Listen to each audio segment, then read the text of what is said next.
ATNF stock analysis and price predictions for Wednesday. Is it a buy or not? Watch this brief, short 1-minute video till the end, find out. This thing just went freaking bullish. 180 life science stock, bro, freaking gone 200% up. That's an immediate freaking this is a 3x. And specifically with ATNF, I mean, I was here, you know, looking to take it up whilst it was 286. And then the price went up, gapped up. I was not able to take the trade because it gapped up, then came down again. And how things are looking like for me is that I'll just mark up the top here. And when the price has gone up this high, all I'm practically looking to do is buy more.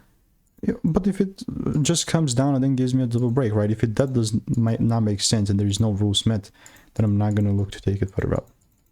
Very simple. So that's how ATNF is looking like. All I'm doing in the meantime is I'm just waiting for rules to be met. And if you want to stay tuned and get free money making emails and insights, click the first link in the description, and I'll see you in the next one. Goodbye.